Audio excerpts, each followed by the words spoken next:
everyone to the final teacher ed, practice-based teacher ed workshop, our last of 4. We're glad you're here. We're excited about Dr. Kavanagh and Dr. Reisman's presentation, which they promise to just bring everything together that we've been working on for the last 3 sessions. No, but anyway.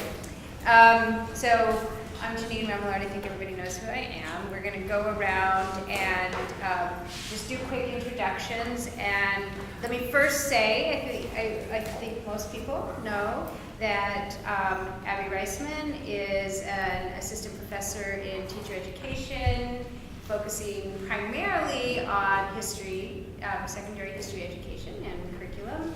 And Dr. Sarah Kavanagh, both their doctors, is a research assistant professor also in teacher education and focuses on mentoring, professional development, English and history education.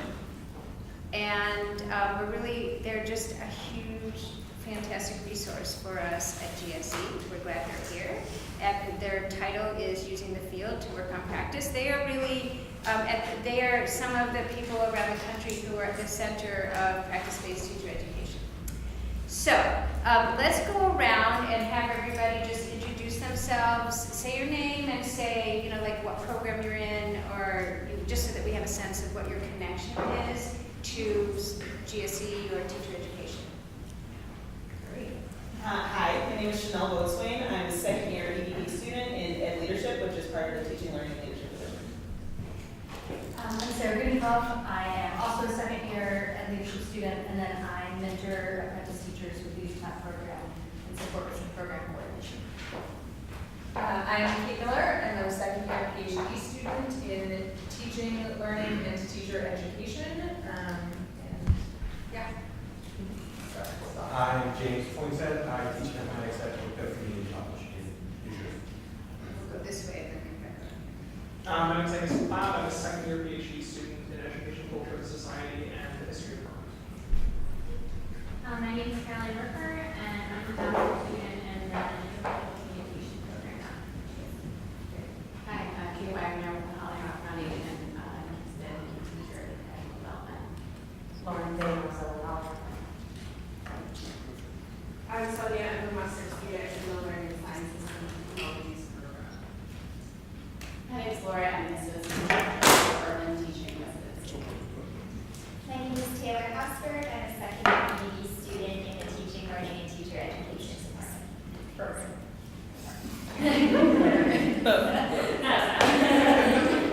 I'm Liz Gottwald, a first-year ED in Teaching, Learning, and Teacher Education. I'm Carolyn Heavy. I'm a math education researcher at CPRE, and I teach the elementary math methods course for UTAP. I'm Lizzie Pecora. I'm the research coordinator on the Responsive Math Teaching Project at GSE. Becky Wolnick. I am a Penn mentor for secondary social studies and English apprentice teachers at UTAP. I'm Lindsay Goldsmith-Murky. I'm a third-year doctoral student in Teaching, Learning, and Teacher Education.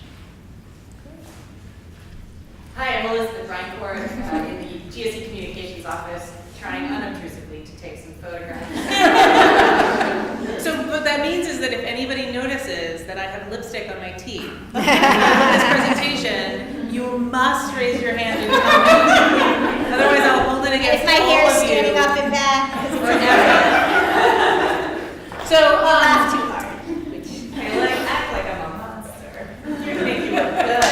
PR. That's good. Good to know. Okay. So should we do this since everyone just introduced themselves? Or should we just Well, it skip seems a little redundant, Yeah. but maybe you're going to be doing a lot of speaking with people sitting next to you, so these are things that are important. Why you came to this workshop, less so than sort of how you are currently working or want to work with teachers. So I imagine that there will be multiple opportunities for you to share sort of your position vis-a-vis the world of teacher education when we talk in the future.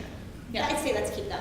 All right, we'll keep going, and we'll remind ourselves that the first time we have you talk, we'll have you introduce yourself to the people that you're talking to. So we're gonna start this. You came here probably because you wanted to talk about teacher education, but I'm gonna start us by talking about literature because why not? A little bait and switch never hurt anybody, right?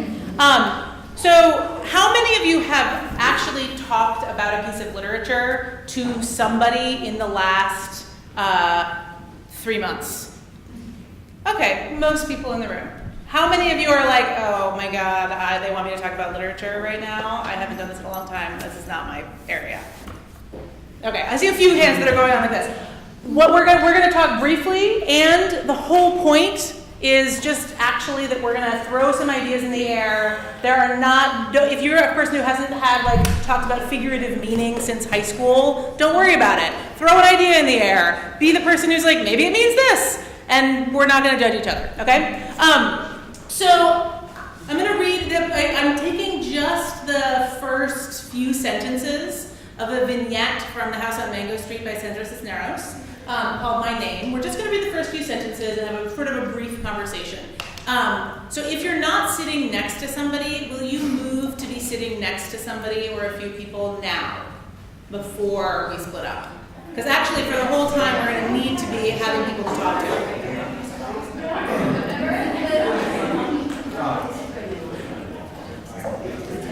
Say hi, tell them what your name is, if they don't know you already.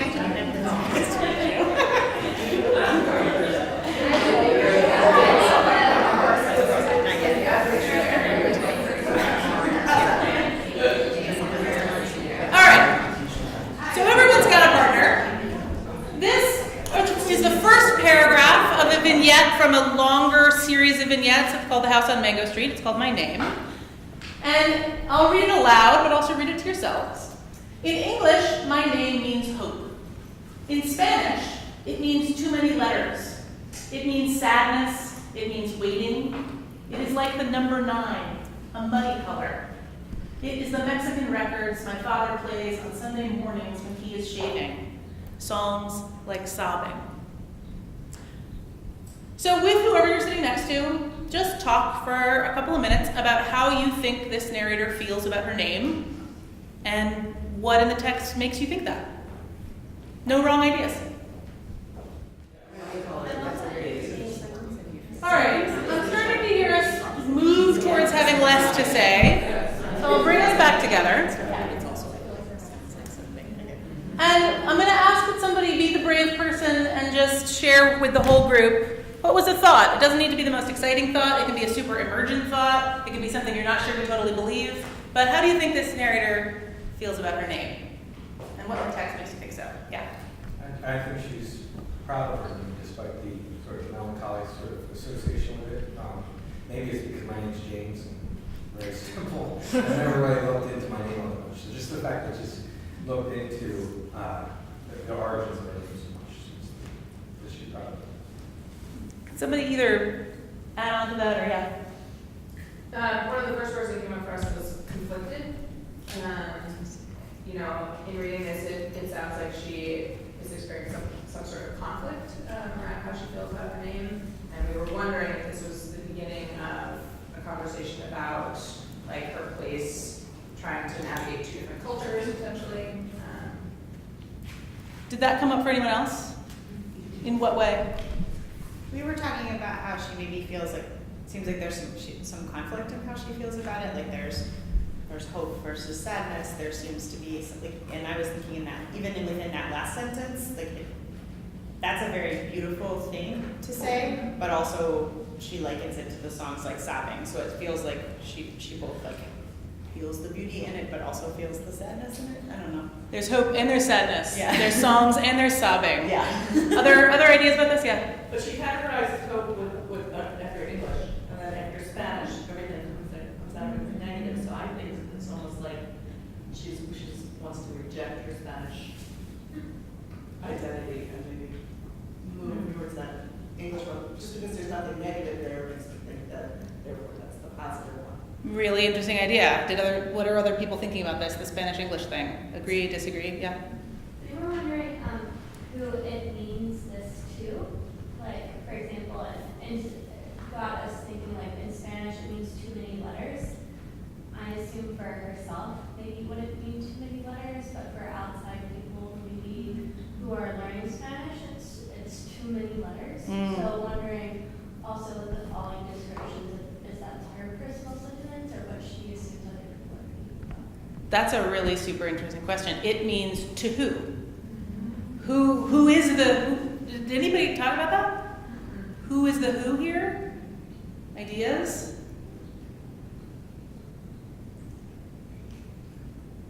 We don't need to answer So it. I'll build on Kate's idea a little bit. I love that perspective because it maybe lends itself to this idea of being conflicted too, but like in response to maybe someone else's interpretation. So like people struggle to say my name. I have to pronounce my name over and over again to people. And so then, you know, it's supposed to mean hope, but it feels like something different, and then this conflict of emotions maybe arises around identity or the same. Did anybody talk about the number 9? We didn't talk about it, but I'm just trying to figure it out. What is up with the number 9? I'm trying to think like what's special about the number 9. Were you gonna say We were talking about it, didn't know, but I was thinking maybe like 9 is almost 10, but it's not, you know, Yeah. it's not there yet. It's not finished. So to me, it connected with the waiting, like you're. Oh, it's like almost, it's waiting. Yeah. We were having the same conversation, like, what does 9 mean? I was thinking about Janine, who has such positive associations with the number 9. And then I counted and realized that Esperanza, which is the character's name, is 9 letters. And so I wondered if that was the actual connection. So now you're bringing, but that's also very cool, I have chills. But also, you're bringing in this outside knowledge about that if you read on, you find out that this character's name is Esperanza, right? Which brings a little bit of context to why it means hope in English, right? We could go on and on about this. Interestingly, it's only a few sentences, and I bet you we could spend the next 45 minutes talking about it, but I'm gonna stop us there, and I'm gonna pass it to Abby, because we're gonna reflect a little bit on what just happened. So, we found a short text, and Sarah just facilitated what we want to ask you. Did it constitute a discussion? What just happened? You just went through an experience with Sarah. Was it a discussion? If so, what made it a discussion? And what, if anything, would have made it a more sophisticated discussion? So I actually want to discuss this, that's meta, as a group. But take a minute actually to speak to the people who you were initially speaking to about these 3 questions. So let's come back together. We're going to continue having the exact same conversation you just had with your group mates. And I'm not interested, I don't need to take these one at a time because I think they all inform each other, right? So was it a discussion is related to how could it have been a richer discussion and what made it a discussion? So let me begin to hear from some of you. How did you just discuss this in your small groups? Yeah, Janine. How did we just discuss it? So I'm trying to do the meta thing. So Was this a discussion? Did Sarah lead a discussion? we agreed that it was a discussion. Did anyone disagree about whether it was? Did anyone say that was not a discussion in relation to what's in my head as a discussion? No, but we qualified it to say it was a type of discussion, like a class discussion, which is like a subset of discussion. Okay. Look for our category. A class discussion. Okay, so go ahead. So, and Lindsay offered a criterion that I think I agree with, which was that it wasn't just between the interactions weren't facilitator, participant, but that there was interaction across the participants. And so that was the one, I mean, it was a very short, our conversation was short, but also the discussion was short. But using the one criterion that a discussion includes more than just back and forth between the facilitator and a participant, we assessed it as a discussion. So this is interesting. Let's pause on this for a second, right? So Janine is sort of situating this in contrast to what we understand to be the discourse in most classrooms, which is called IRE, right? Initiation, response, evaluation, which is the teacher says, na, na, na, na, na, and then the students are, na, na, na, na, na, right? That's the Peanuts version of the discussion. So Janine said this breaks that pattern on a level because there was some crosstalk. I actually observed, and there was no crosstalk. There was no comment that didn't go through Sarah, actually. And yet, no, it's fine. I'm not squashing your point. I think, nevertheless, there was because you're not like on, a different planet. Like, there was something about this experience that made you feel like there was crosstalk, even though there literally wasn't any. So talk about that. What do you mean? I spoke in between everybody. There was Right. not a I said something. But people responded to what other people said. Yes. Okay. And in okay. fact, some people said adding on to that, or that's how we Okay, did it. so let's unpack that a little bit, right? So that's great. So there was actually no literal crosstalk. Okay, everything did go through Sarah. On the other hand, there was some markers that made it feel like it broke away from this IRE pattern, right? One of them was that Chanel built on Kate's comment, right, as an example, right? And there were a few people who said, I want to build on this, I want to talk about that, I want to extend that. That's one. What other things gave you the feeling that Sarah was sort of not the key audience for your ideas? Yeah. I think there was some specific facilitator moves on her part where she prompted, so when it went back through her, what do people think about this idea that was just shared? Or some version of that meant that most likely the person who would respond to her as the node would hopefully build off of someone else's comment versus go off on their own. Okay, so there were moves that she made that signaled to you the enterprise that we're engaged in is collective, right? We are working on a problem together, and she signaled that even though there was no, I'm not harping on it to say that, anyway, yes. I was just going to add that she also didn't offer her own thoughts. I don't have any idea what she thinks of the poem, but she clearly understood what each person was saying and tried to say it back or get a list of other thoughts. Yeah, I was going to say, I'm fairly certain that everything she said was a question. I don't think she actually says, I was trying to remember. I said there's hope, but there's also Right. sadness. There's songs, but there's sobbing. I think that's the only thing I did. One sort of pulling ideas together, but everything else that you said was a question as opposed to a statement. Okay, so she signaled that we're in an enterprise of collective sense making. Okay, she framed questions. What was the one you said that? Prompted people to respond. She prompted what do we people. think about it? That was the collective sense making. Sorry, right? She framed questions, and you don't know really. She's not in a fishing expedition, right? Another very classic form of classroom discourse is like, and what was this? No, don't even know. Closer, right? That wasn't what was happening. I don't know what Sarah thinks about that. Does that matter? Yeah. Oh, no, yeah, let me get this. I don't want to answer that question. Does that matter? Is that a good or a bad thing? Does what matter? That You you don't don't know know what about Sarah? We don't know. We don't know. You don't know if what you think is close or far away from what Sarah thinks. I got the sense that she was trying to find out what we thought. Like, she was generally wanting to know what we thought, and then she was going to do something with that information.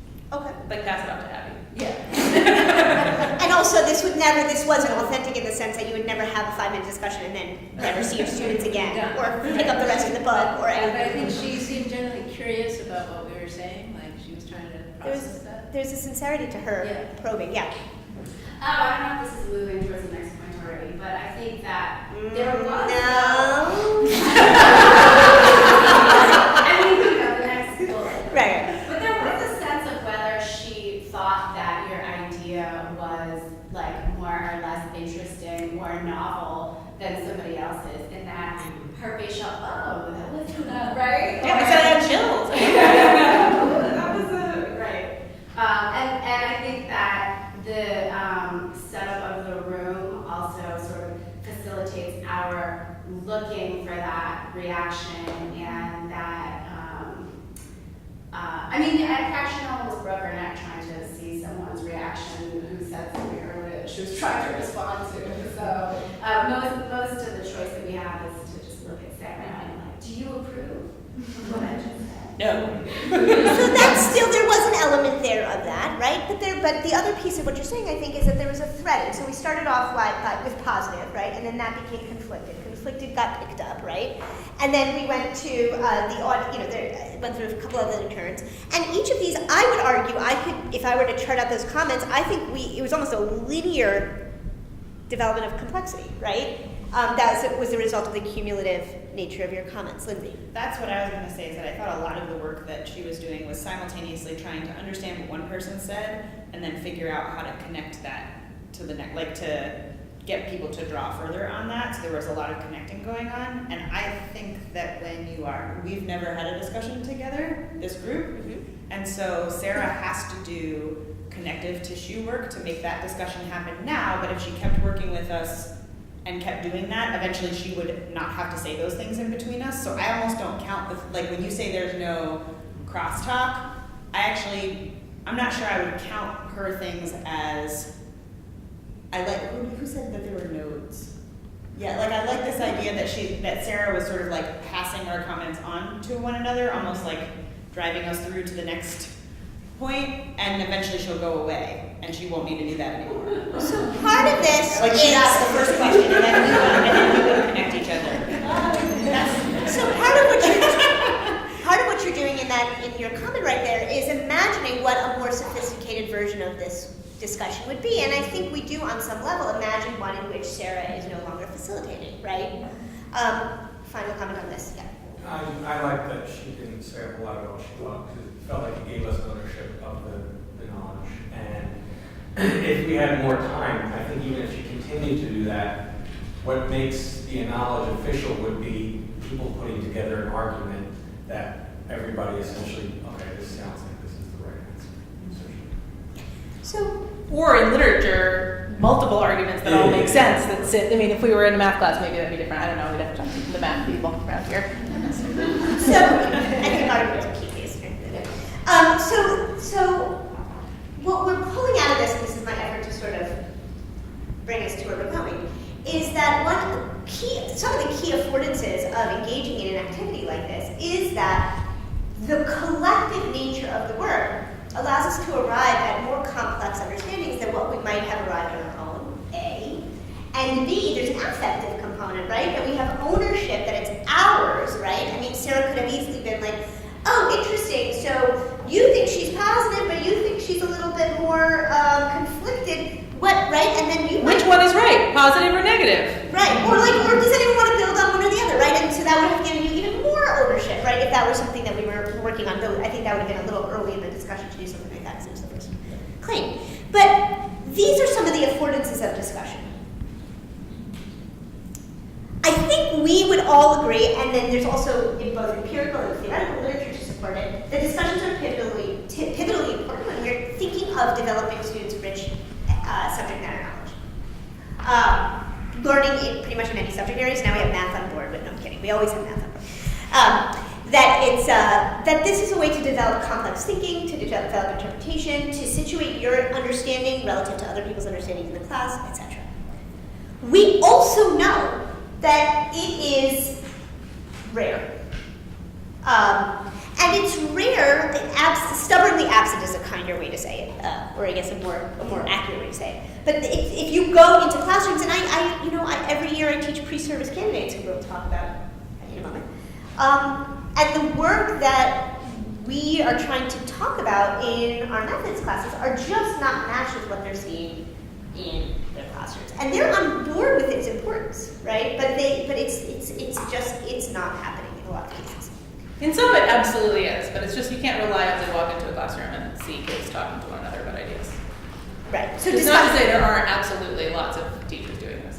That's right. There are a lot of teachers doing it. It's happening in a number of different ways. But across, if we look at the sort of, the wide-scale portrait of classrooms, we're not seeing discourse, and we're not seeing discourse around subject matter, right? So a lot of times the kids were really engaged, right? But then we drill down, you're like, but were they interpreting text, right? Were they engaging in mathematical ideas, etc.? So the question becomes, we have a mismatch problem, to borrow Sarah's term. Almost every teacher education program encourages teachers to engage in discussion. Okay, I challenge you to go to a teacher education program where instructors say, do not get students to speak. That's not going to happen. Okay? And at the same time, we consistently see that they're not happening in classrooms. So the question becomes, why? Why do we consistently see this absence of discussion? And because we're here to workshop teacher education, what are some of the concrete experiences that could happen in teacher education programs that would increase the likelihood that graduates would then sort of fill the schools and engage in discussion? So we want you to engage in just an early discussion about that, right? What could happen in teacher education programs that would increase the likelihood that teachers, that their graduates would then engage in discussion? Take 3 minutes to discuss. Okay, so that we can move this out of the space of abstract conceptualization. What we're, oh no, sorry. You can get the ideas across that. Okay, all right.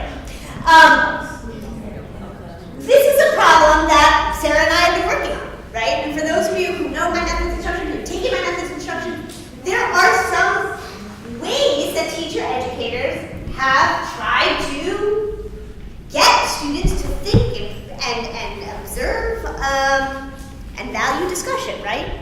So this is an attempt at a continuum of sort of the most likely to the least likely activities that happen in teacher education. There is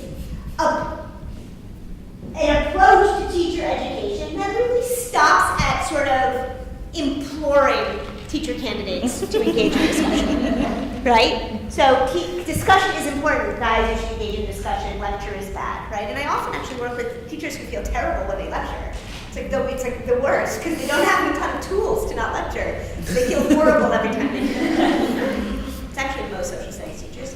And then there's like a whole spectrum, and I don't want to, we put this together as a thought experiment. I don't want, this isn't like a scientific, it's not like each of these has several points and they're on a numerical continuum here, right? But you could engage candidates in discussion, like I can demonstrate what a discussion looks like. They can think about discussions that they had with students. They can lesson plan, activities that have discussion. And then we get to sort of, I can model discussion, right? I can say not just like, hey, let's do a discussion, but not talking about, but like, watch me as I do a discussion. I can bring in videos where they watch discussion of classroom teachers. I can print out transcripts of teachers facilitating discussion and look very carefully at the moves that they make. And then we can even get to this trying on discussion, right? Rehearsing discussion in class. Recording a discussion that they did in their classroom and coming back and analyzing it, right? So do you see how this continuum moves from sort of, so far, just kind of imploring and saying that discussions are valuable, all the way to trying it on. Did any of you come up with some activities that are not up here that might speak to sort of mitigating this absence of discussion? Excuse me, as I have a coffee fit on camera. Anything else that come up? Things that Activities, how could teacher, going back to our prompt earlier, right? What concrete experience could happen in teacher education programs that could increase the amount of discussion in schools? We're throwing a whole bunch out here on this continuum. Are any not represented that you just spoke about in your groups?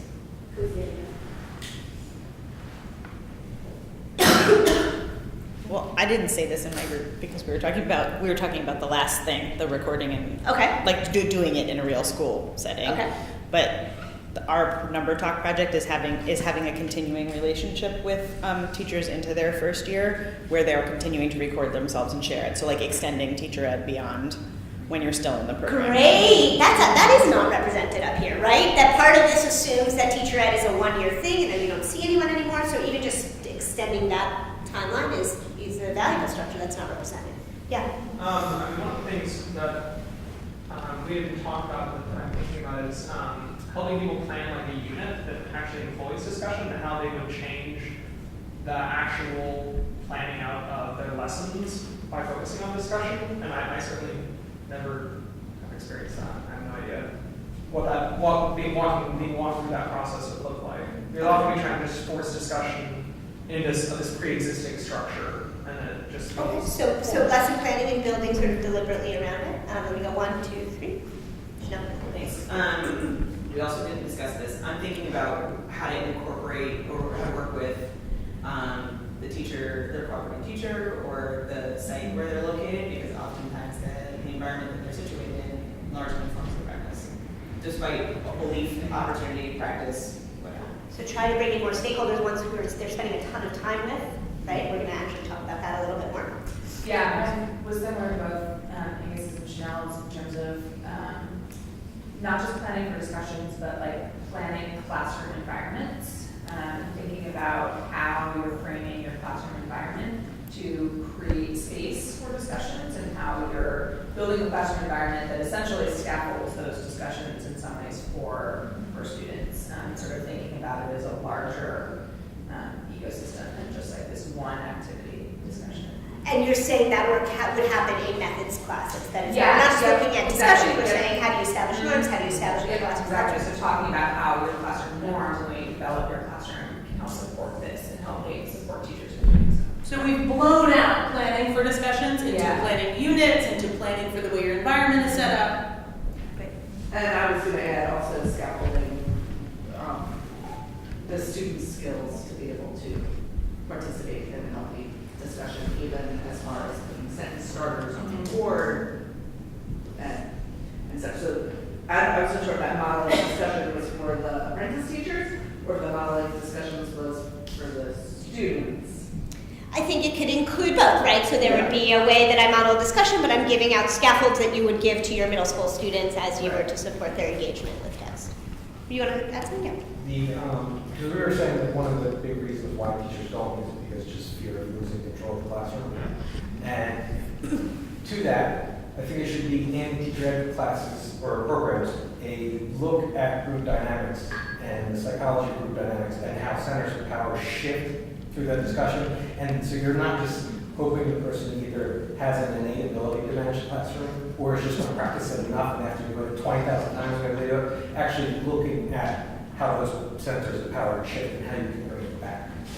So this isn't just talking about why discussions are important, it's actually talking about all of the other content that influences, actually reading scholarship, having conversations about other things that influence the ways in which discussions unfold. That ranges to status and power and group dynamics. Okay, great. Well, I've been thinking about this, right? And I think discussion is important. And so much so that I was involved in developing a curriculum that really rests on document-based discussions in history. And was frustrated that the pre-service teachers I worked with weren't engaging in those discussions. So over the years, I built out some components. I'm going to put them up here and then go through them with you. I built out some components in my class that are efforts that kind of, if you think back to that continuum, that include many aspects of it, right? I've always engaged them in I've always implored them to have discussion, and I've always engaged them in planning discussion. I've always had them experience discussion, but now I also model discussion and identify discrete components that I think are important, including moves.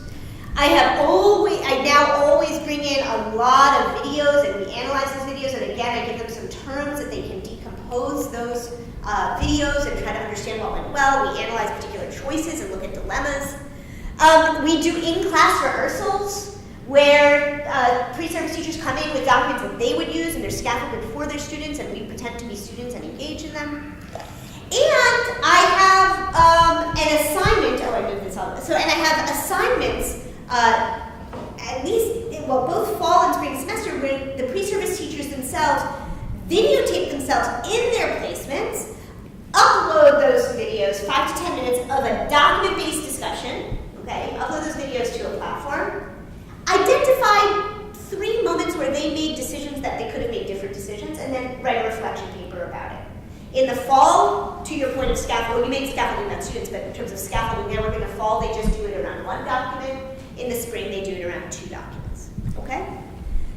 I've been delighted to find that most students submit videos of discussion when I ask them to submit videos of discussion.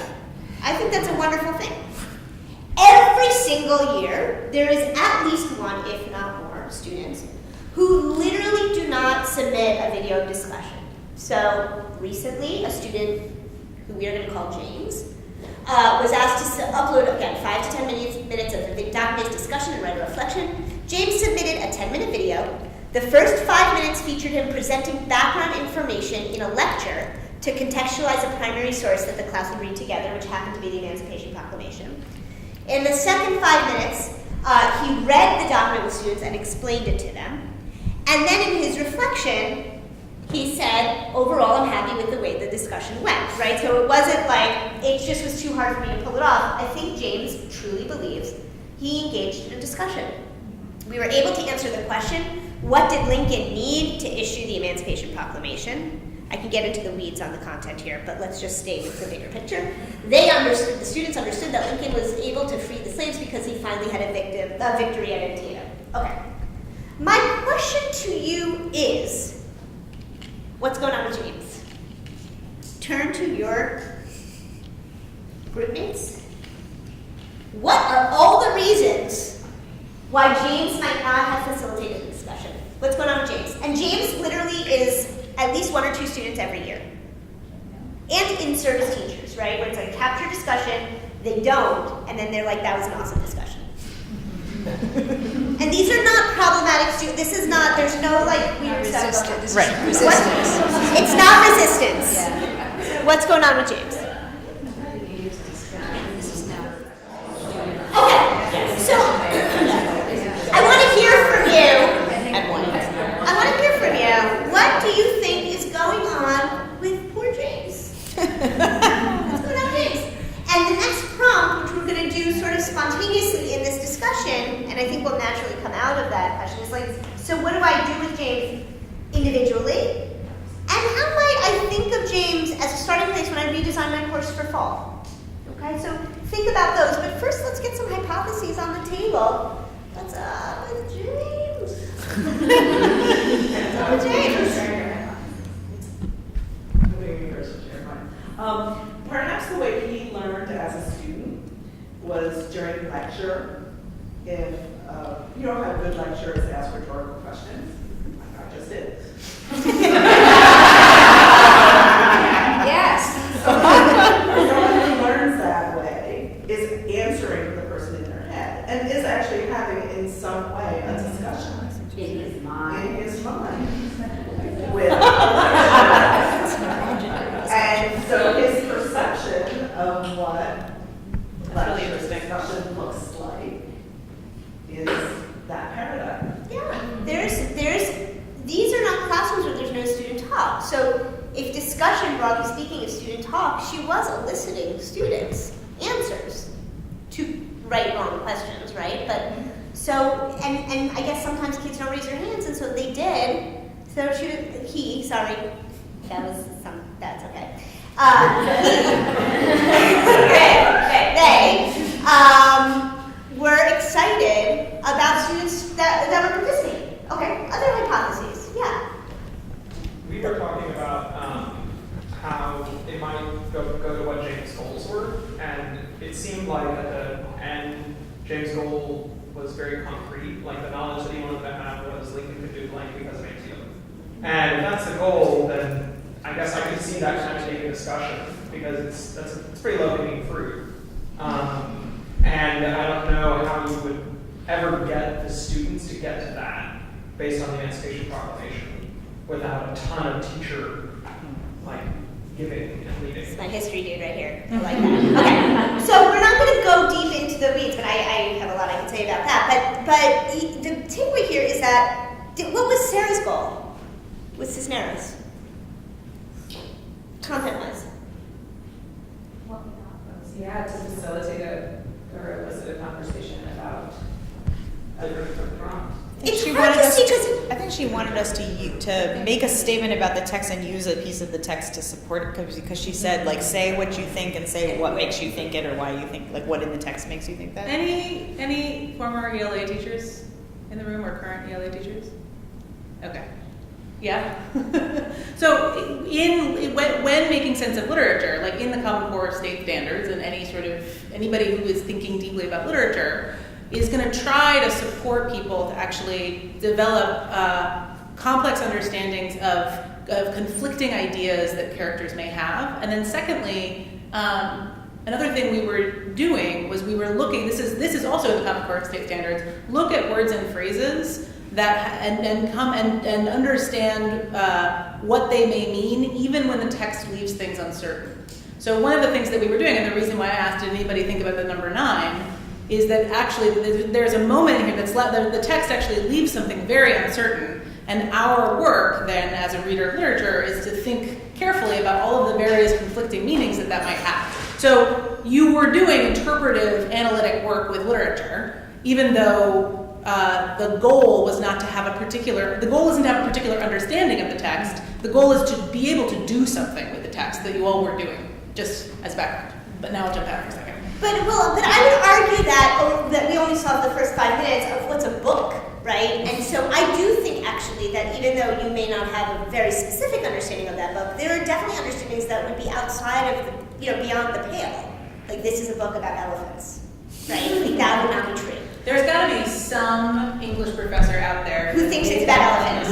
But the point being that there are, what was missing there was a more robust understanding of the historical question that underpinned that lesson, right? And so she had narrowed it to this fact, which then a discussion has to be based on a question, right? That can be tackled from multiple perspectives. Okay, so we have their understanding of discussion, which might not line up with my understanding of discussion, their misunderstanding of the big question underneath the lesson. Kate, what were you going to add?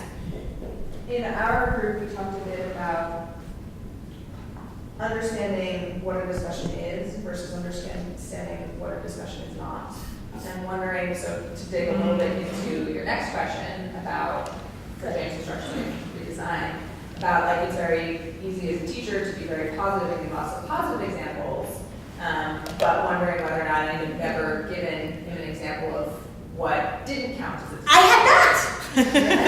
That's a great suggestion. No, truly, I have not. So that was one thing we thought of. And then another thing we were talking about is the actual tools that they were given for the reflection piece, and whether or not there was any sort of concrete,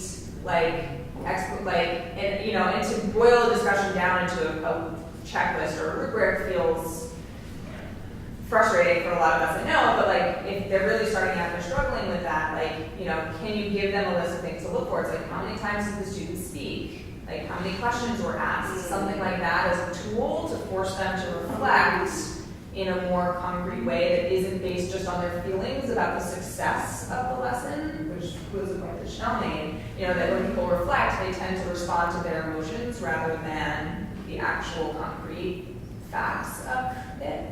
So those are some things that we were talking about. So that's interesting because I think we made a switch mid-semester, actually, Caroline, this goes back to the class that we had in the fall, that getting them to identify decision moments would be a way in for them to understand that there are other ways, but actually even understanding that, James did identify decision moments, but they weren't about facilitation, that requires maybe some just basic concrete observations, like what questions did you ask? Right? That's a great, these are 2 terrific suggestions, thanks. I'm literally going to build them into my assignment, yeah. Well, Caroline brought up, which I think is important, we think about this with math a lot, is that it's possible that James does not believe that his students are capable of taking the documents that they were given and doing something productive with them, in which case, if that is the case, then something that you need to do with them is help them see that, that kids can do this. That's a tricky thing to do, but... Well, that's the point of the representations, right? But there might have been a mismatch with how they saw themselves. Not just kids, their own kids. Yes, that's what I'm saying. That his own students. Yeah. Maybe those kids could do it in that video, but not my kids. Right. Yeah. So actually, this comment kind of blends what Kate was doing and this idea of what students are capable of. Thinking in terms of the kinds of things that you want to help them be able to see in their own discussion or even prepare, and maybe you did this with them, but you had said to us that in reading historical text, you want them to always surface multiple perspectives. So it seems like one of the things that we've done doing the number talk work is we have them submit a planning sheet, and there's a certain set of things that are sort of required. And so, like, you could say, what are some of the multiple interpretations that you think that are possible with this text? And then connecting to some of the stuff we do is we actually have them anticipate some of the things their students will say. And so what are some of the interpretations you think your students are likely to do? So at least you're both getting them to plan with their students, but you're also reminding them that in a discussion, when you introduce a text, you should anticipate and want multiple perspectives. Yeah, that's right. So in some ways, we did a lot of planning around the rehearsals, but then this video assignment was not connected to that for a whole host of logistical reasons, which we're about to get into, right? But that's a decoupling, right? Because we want to see how the planning then shows up in the reflection of what happens. Okay. Yeah. I feel like sometimes too, it's not just doubting like students' content knowledge or ability to get there, but teachers doubting their own content knowledge. Which goes back to your point, right? That it's like if perhaps James is not a historian, and so is, I don't know, scared that if the discussion gets out of hand, they won't be able to rope it back, or they might, if they don't go by script, they're going to give wrong information. And teaching English language, like a lot of people just don't teach grammar in a way that like facilitates discussion. They like lecture, because if they go off script, they have no idea what they're saying, including myself. I think I said this wasn't about elephants, but I think that is an elephant in the room. Sorry. That is that all, especially these ambitious practices like discussion, really require confidence and mastery, or your own sense of mastery of subject matter, right? And you open up subject scenarios, and who knows what comes up, right? And kids might ask questions that throw you off your game. And the Emancipation Proclamation was really complicated, right? And I don't know, he wanted to free the slaves, like what, right? Like, that's all. But no, there's a lot of history around that. And so that's a hurdle, right? And I think it has implications also, right? Not ones that we're going to talk about specifically, but if they come up, but I think it has implications for the design of the methods instruction. Okay. So we have been talking a lot about the various ways that we might be able to support novice teachers to more reliably facilitate discussions in their field placements and in their early years in the job. We threw some approaches at you. We also had you generate some approaches. All of these approaches are really good. But I have a question, which is, how might our imagination about what is possible actually be constrained? And is there a way to break out? Can we even begin to see the boundaries around what we're capable of coming up with? And once we're able to see those boundaries, can we start to break out of them? Because I would argue that we just came up with a lot of things which don't really deal very much with the field. We talked about a lot of things, all of which are really good ideas, and I absolutely think that this is all work that absolutely should continue. But when we ask teachers where they learn to teach, almost invariably they say in classrooms. Almost to a T.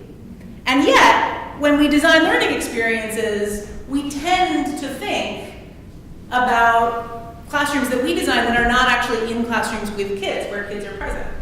So, I'm going to just talk for a little bit, and then we're going to start talking as a whole group again.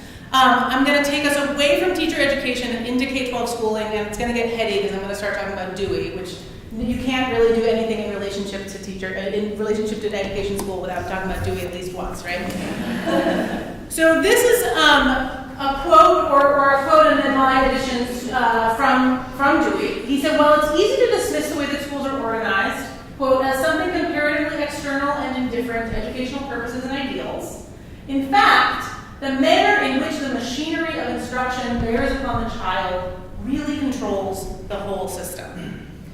I pulled this quote from another article by Kayak and Tobin called "The Grammar of Schooling," where they say this: practices like graded classrooms, structure schools in a manner analogous to the way grammar organizes meaning in language.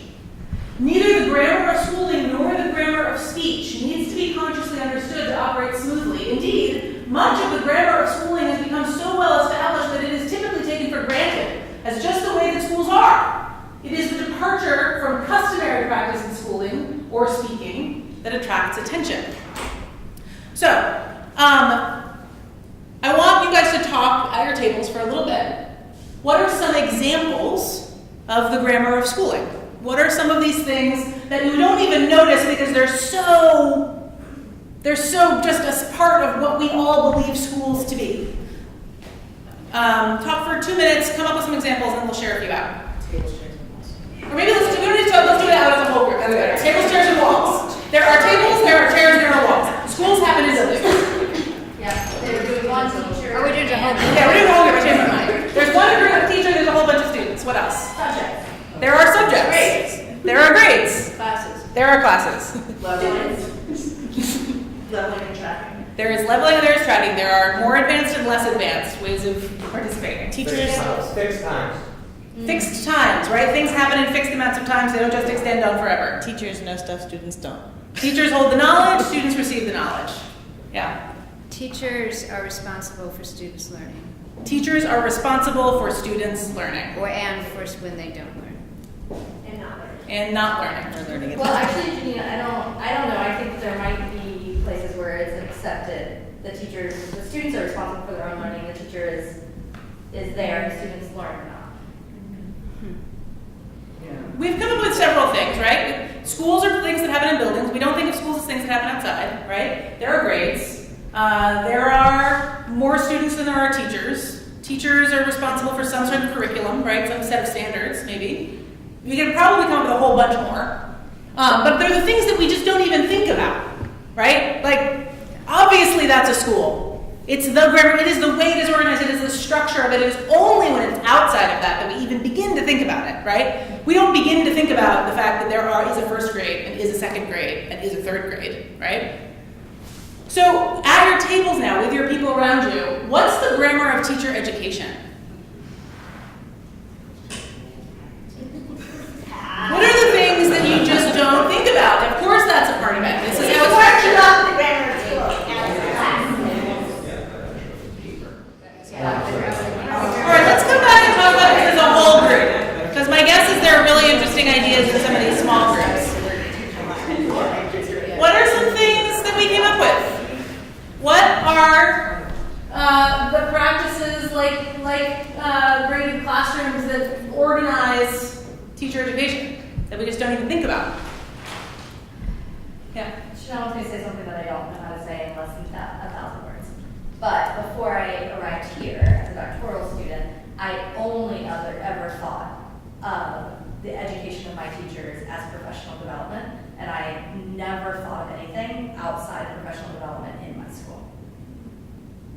So when you say professional development, what do you mean? What I do thought of you it see? as teacher education, as helping teachers get better at their craft, whether that was through learning more about the content, deepening their content, or deepening their practice.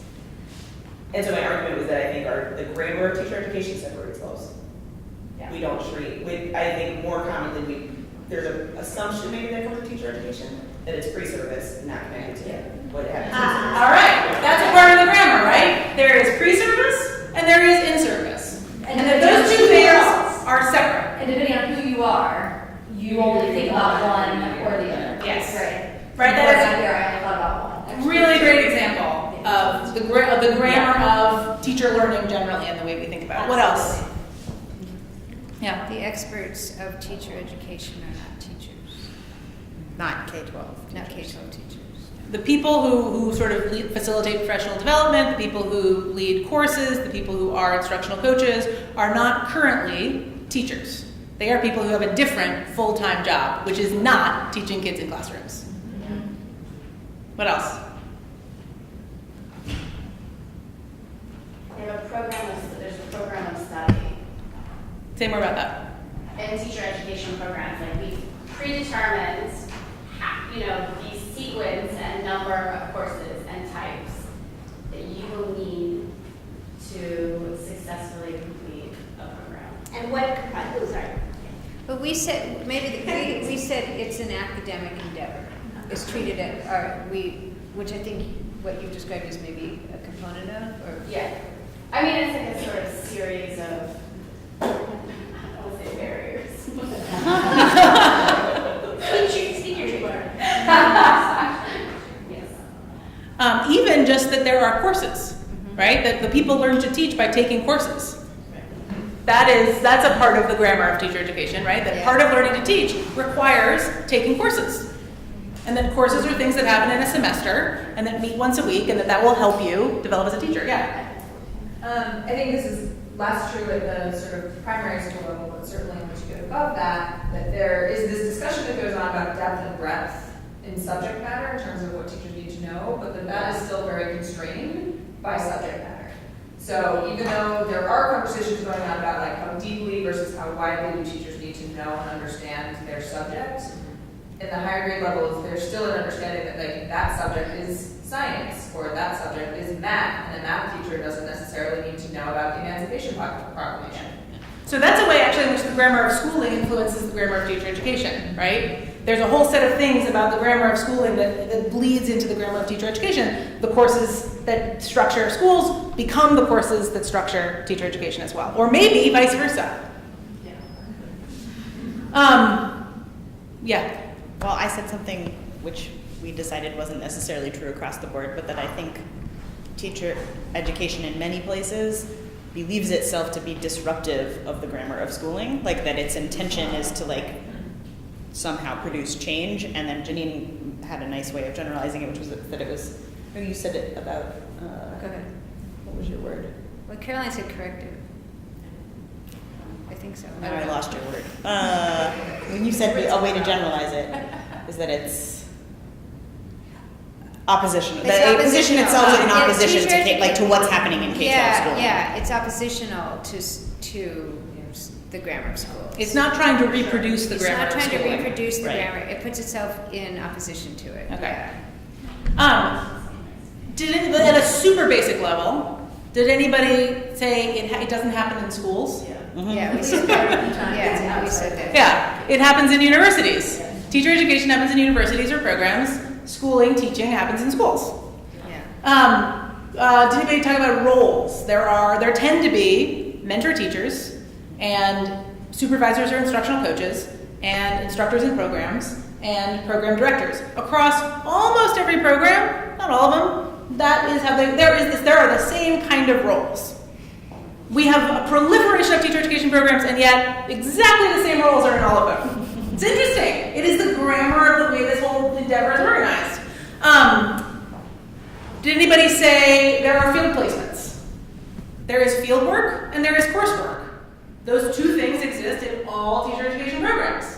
And they're separate from one another. They think about each other, but they're separate. They're two separate parts of teacher ed. Did anybody say there are foundations courses and there are methods courses? There are courses in which you're supposed to learn how to think, and there are courses in which you're supposed to learn how to act. Now that's not entirely true there, but we do separate them that way on some level in teacher ed. Did anybody say almost across the board, there's one mentor teacher with one student teacher? That's almost true in every single teacher, almost every teacher education program. Interesting. That is this significant grammar of the way that this works that we don't question. We sort of operate all the things we came up with about how to make it more possible that more teachers would be facilitating discussions. It was inside of that grammar. That grammar organizes the way that we think. These are a couple of things we're going to talk about. So this is what we were just talking about. There's a coursework and a fieldwork split. We're going to dive into that one specifically right now, that grammar.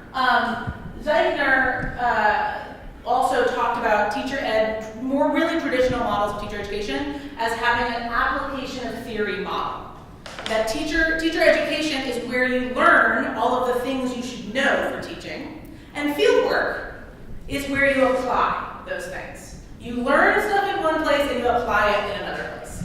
That's an interesting grammar, and I think it requires some interrogation, a little bit of investigation. So the question that we're going to wrestle with for the next bit of time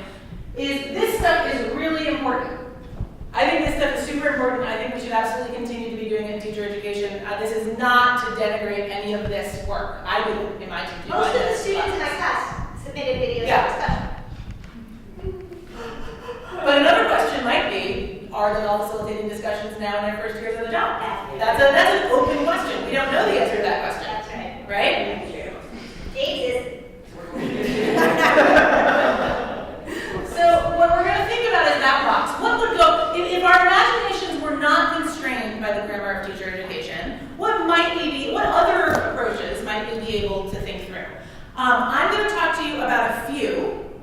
I'm going to just talk through a few of them that people are trying around the country now, and then we're going to have another conversation about what might be possible. So these are not by any means all of the approaches that people are taking to break the grammar of teacher education, but they're just some sparks to our thinking. There are lots of people doing instructional rounds and various different kinds of programs. I'm going to talk to you about one version of that, which has taken place over a number of years at the secondary teacher education program at the University of Michigan, where instead of placing one novice teacher with one mentor teacher for a portion of their teacher education program, they have one of the problems we typically have in teacher education is that there are some amazing, wonderful, fantastic mentor teachers who want to bring teachers into their classrooms, but it's actually hard to find them. And if you're trying to place one-to-one, there are some really, really fantastic, amazing teachers who don't want to take on the responsibility of having another novice in their room because they're doing an amazing job working with kids. They're not going to do that right now. And but we need one-to-one, so that's a lot of people that you need. So the folks at the University of Michigan in their secondary program said we're going to put multiple novices with one mentor teacher, and we're going to have them go through rounds with each mentor teacher, and we're going to select mentor teachers who are really good at a very particular thing. Yeah, it's a little ominous. I feel a little bit like I'm in a spaceship in this building. So they go through rounds. So maybe there's one teacher, like for example, with discussion. One teacher is a really incredible discussion facilitator. They make that teacher the discussion facilitation round, and there's a series of events that happen inside of that teacher's classroom in relationship to the facilitation of discussion that include assignments that teacher facilitates. And people go through a series of rounds like that with different teachers who have been selected because of their expertise in a very particular area. So that's a breaking of several grammars. It's a breaking of the one-to-one mentor-novice grammar. It's a breaking of the mentor-teacher not being responsible for actually a part of what people are supposed to learn, and they take on discussion as that role. There is another piece of work that other people have done. I just happened to write about it, so I'm citing myself here, but it's not mine by any means. Where you have a series of days, day-long days, and instead of there being coursework and fieldwork, those things are brought together. And in a studio day, it's modeled actually after like the way architects learn to do architecture, where they actually go into a studio and work together in collaboratives, and there are sort of master classes inside of that space. A group of teachers might go into a school together with a teacher educator, and let's say that they're working on guided reading, for example. Some people at this institution have done that.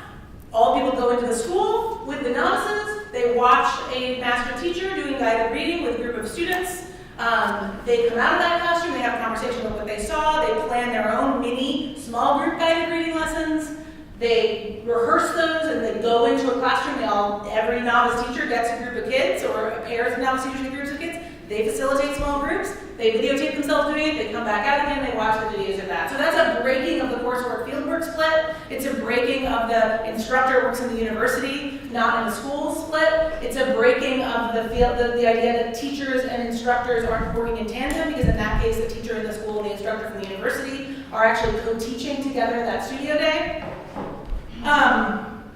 There's mediated fieldwork, which is the idea that a methods class actually takes place in a school and takes place in connection with a K-12, one K-12 class. So a K-12 class becomes the partner to a methods class, and they happen in the same place every time that they happen. And most times that they happen, the students in their methods class are going in and out of that one classroom, and the kids get to know the novice teachers really well, and the novice teachers get to know those particular kids really well, and there's an interplay between those two spaces. There's learning labs, which I'm currently doing with Chanel and Liz, who are here in the room right now at a school here in Philadelphia.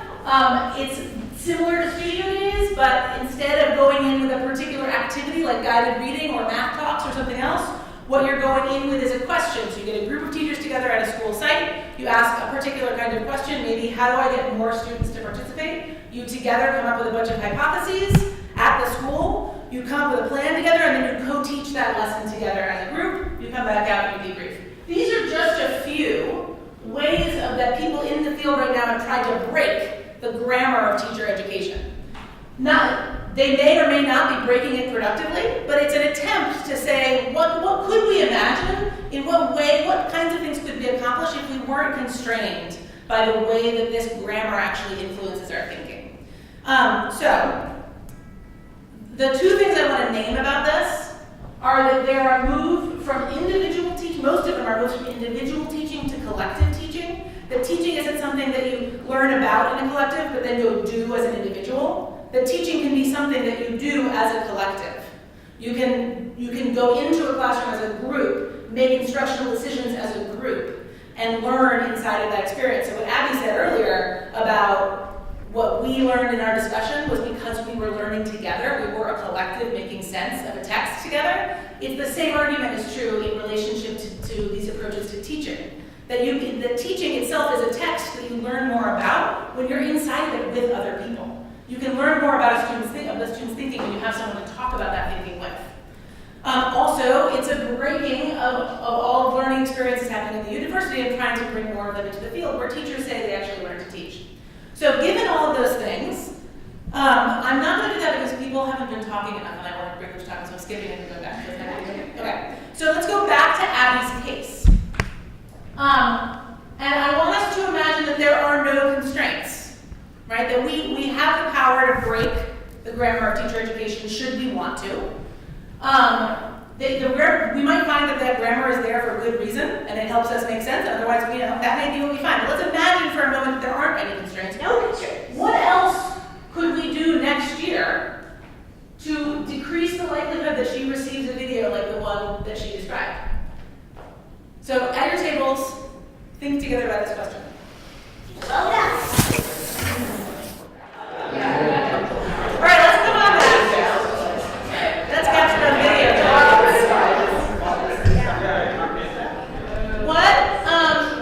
What came up for you? What ideas were we throwing around? Yeah.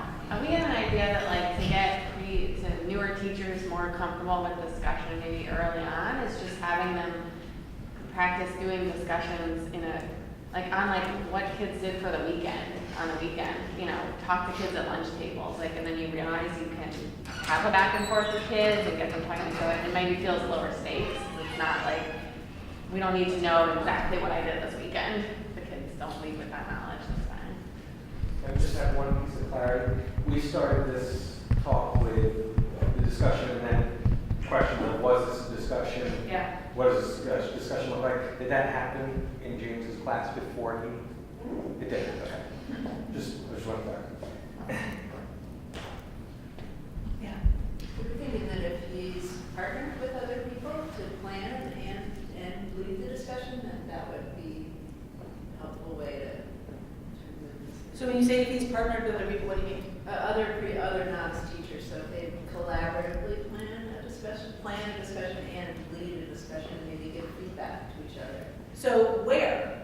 I was assuming in schools. In the school. Okay, so you're assuming that there are multiple novice teachers together at a school able to work together. They have an opportunity to actually either work in partners or as a group to do this. So it's not just him with his misconceptions sort of being reinforced. Yeah, because maybe one of the things we do unintentionally when we split people up and spread them out is that we actually isolate them then from all the knowledge that could be available to them in the field.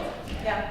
Can I just interrupt 1 second? Well, it would be great to hear, and this doesn't have to be you, but just, this would make your claim, your contribution really long, but just the counter argument would be that no, teachers need to be alone in classrooms because that's how because there is a counter argument. So every grammar is there for a reason. Yeah. So what is the counter argument? I don't think, it may not be a very strong one, but anyway, it's a thought experiment, either you or somebody else. But The counter argument is the primary learning of the novice teacher comes from the mentor teacher in whose classroom they're placed. But all we're changing is that each mentor teacher has 2 or 3 novice teachers. And they collaborate with one another. And they collaborate, so there's a collective engagement with any kind of task they have to do. What if the mentor teacher collaborates with the novice teachers in real time, so they're co-teaching, and the mentor teacher can actually, instead of saying later, James, you didn't do a very good job here, just make it start to happen together in front of the classroom. how could we get that to happen? That's also assuming as So a mentor teacher knows how to lead a discussion. Yes. We started out saying it was not the case. The good mentor teacher, I'm sorry, I think you're talking about the good mentor teacher. Well, we talked about, That's not how it is. we talked about the teacher educators. So like the teacher educator, so like James and two other people, and the teacher educator collaboratively plan, collaboratively teach. I mean, the mentor teacher could be involved too, but that eliminates, like if you don't have a mentor teacher who's already modeling it, that can help. So we have 3 things on the table actually right now that are all related, which all are operate on an assumption, which is actually when people do things together, they tend to learn more, which I think is usually true. We tend to learn things and we have other people to bounce ideas off of and see models of and whatever else. And we have the example of doing it with multiple novice teachers, being able to go into a classroom together and collaborate. We have the example of a novice teacher and a mentor teacher not just watching each other, but actually co-teaching. And we have a question of how programmatically we ensure that that happens. We also have this question of the teacher educator and the novices teaching together in some way. Kate, Yeah. This is not something that we talked about, but another sort of outside the box idea is to think about using the space of out of school time, because it sometimes creates spaces where, I don't know if somebody was talking about this earlier, like a more low stakes conversation, where they're not necessarily responsible for getting across any very specific information, and so it's a safer space in which to facilitate discussions. So thinking about if there's a way to get teachers into a space where they can volunteer at museums or in other sort of out of school time situations where they can have conversations where they don't need to walk away being like, I failed those people because I didn't get to the objective, because there isn't necessarily an objective. You're just practicing having conversations. So that was just something that was bounced around my head. Some way of, the next question that I would have in relationship to that is, okay, let's say there is what's the structure, what's the programmatic structure that allows that to happen? Right, some sort of a partnership with an out-of-school tech program, with a museum, with some sort of program that runs after-school time, say after-school lessons, so any of those out-of-school times, but creating some sort of partnership between the teacher education program and these other spaces in which teachers can practice teaching.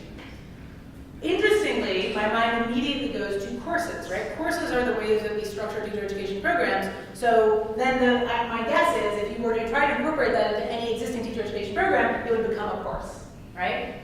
Were you anything? I had a totally new thought, or different thought. So when Janine said we were trying to learn from the mentor teacher, I want to push back on it a little bit in 2 ways. Like I'm thinking about, you were like being a counter. So I think there's 2 situations. One situation where the mentor teacher may not have whatever the skill set is that we're thinking is optimal.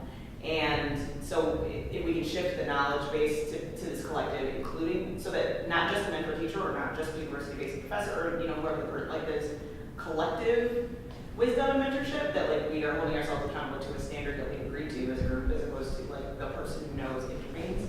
Everybody comes to know her, everybody can intervene, would be a great addition. That's where I was before. Yeah, I actually think that's a really nice way to think about it, because I think it's so often, and even our discourse today has sort of been blaming about, blaming schools and blaming those mentor teachers for not doing discussion. But if we framed the work of trying to understand how can we all make discussions happen in schools, everybody has something to contribute to that, rather than framing teacher education as the sort of corrective or the intervention on sort of the grammar school. Yes, because obviously teacher education doesn't have the answer, because it would have, teacher education has been around forever, right? Yeah. Somebody have a hand back here? The video, I wanted to show you all a video, which I think Chanel has set us up nicely for, which is this question about what might it look like to have multiple knowers inside of a space, and what would that offer us, and what might be the challenges of some of that. So I'm going to show you a video of a colleague of mine who is working with a group of teacher learners inside of a school around elementary mathematics instruction. I think the purpose of this, but I honestly don't know, so the folks who actually know some more about mathematics instruction should chime in. I'm just saying this. I think it's to move from drilling the standard algorithm to supporting students that think across mathematical sense-making strategies. Does that sound like an idea that people might care about in elementary mathematics? But you might watch this and be like, that's clearly not the goal. I just made that up. But prior to this video, the group that is in the video has co-planned the lesson, trying to think about how to do this and trying to think about what they might be able to draw on. Like they've come up with a series of problems in a way to engage kids, and they've anticipated student thinking around these problems and what the kids' mathematical thinking might sound like and what they might do with that if it were to come up, and they've gone into a classroom together, not because one person is the knower, but because actually it's all of our problem that discussions aren't happening in classrooms. Not one the people who sit outside at the university can't say it's not happening. You know, that's a problem, like what you said, right? We don't know how to fix this problem. If anybody knew how to fix this problem, we would have fixed it. Nobody knows how to fix this problem. That really it becomes all of our responsibility to do this work. And so this group of teacher educator and teacher learners together as a whole group, even just the way I'm saying that is like one person is the knower, the other do not, are collectively trying to work on facilitating a mathematical discussion with kids. You will notice that, I don't know if we even set this up so that it's going to play audio. Did we test it? Oh, I didn't add it. You will notice that the teacher educator is lead teaching and the teacher learners are sitting with students on the row. But they're all going to talk together. Every time I show a video in any kind of presentation context, I always say this in advance, which is I am so grateful that anyone ever allows me to show video of their practice because it's such a gift to us as learners in a space. So whenever I watch a video, I think to myself, oh, that seems weird. This part I wouldn't have done exactly the same way, or, you know, but I also want to just approach I want to ask all of you to approach every video you see with a spirit of generosity, and to think, what can I learn with this, and what can I learn from this? It's going to look a little different than what most of us are used to. Okay. So you'll notice the teachers start talking to one another while the kids are in the room. This is Elham Cosme, and she's just started facilitating a piece of talk. And one of the teachers notices that as they're talking about that one kid's strategy, everybody around the room is revising their strategy, which is not the point of the lesson.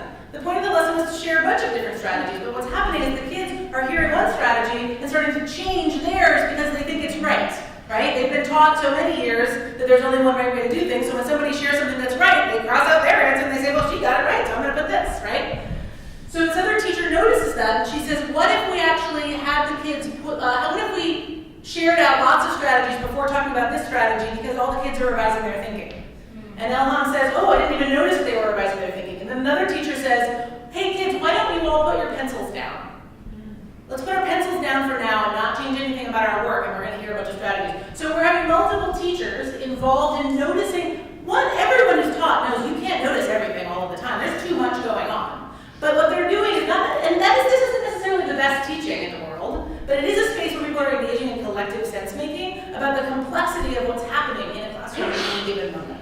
And the structure of this allows for something that is typically we typically can't do unless we have multiple teachers in a space together. But from one of the things that I've been learning in my own work with Liz and Chanel in the learning labs we've been running is the teachers are so used to when multiple people are in the room, it is a performance. It's a performance by one person, and it's an evaluation by the other or everyone else who is there. And breaking that grammar is hard to do. And we continue to reinforce it again and again, right? Teaching is the place where you perform. It's not the place where you engage in sense-making, and definitely not collective sense-making.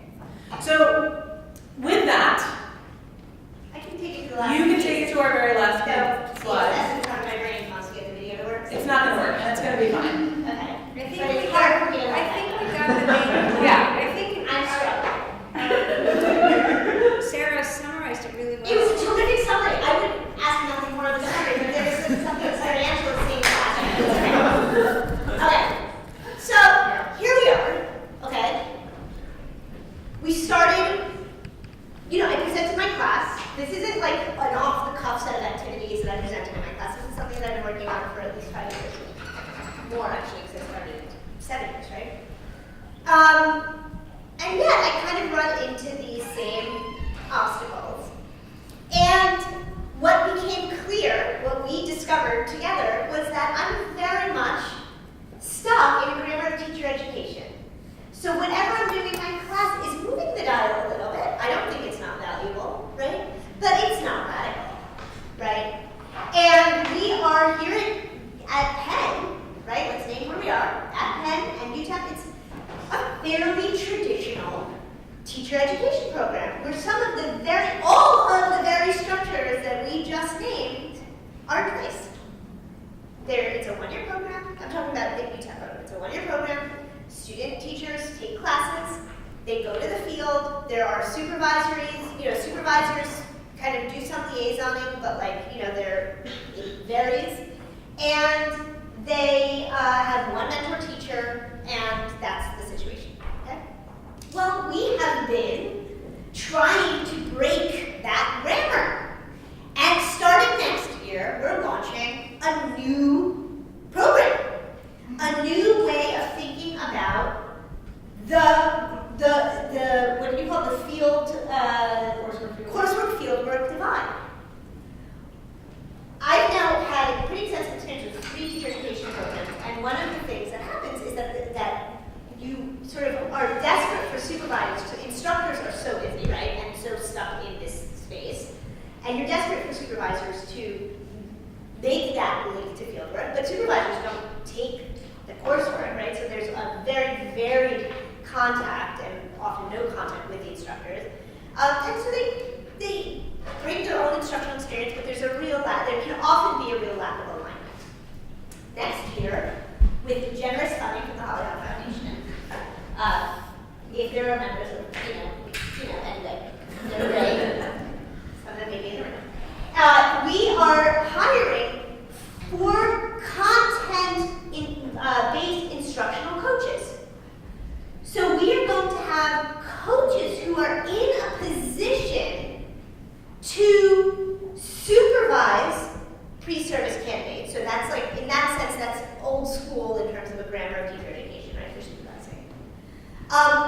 But they're also going to lead mentor labs. So they are going to work in collective study with the classroom mentors so that those mentors are engaged in collective understanding of the practices that we're trying to teach at the university, and that they have opportunities to develop their practice.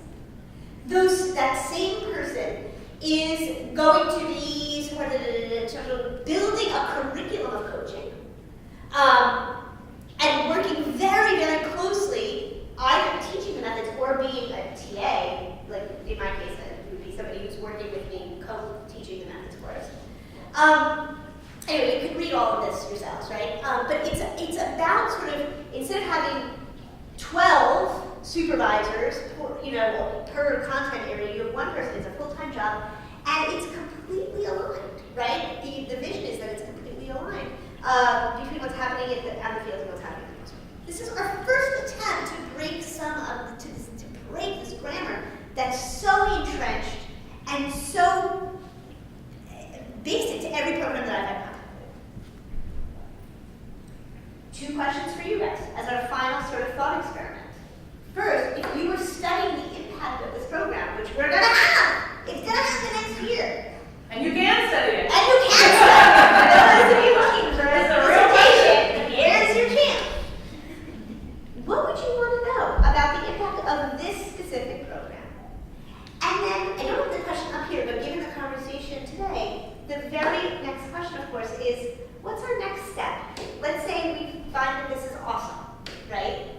What's the next way that we can continue to break the structure of teacher education so that we see the kind of instruction that we're looking for kind of proliferate? So first tackle this first question again in your small groups. What would you look for if we now had these 4 people aligned with the program as supervisors, as instructional coaches? Discuss.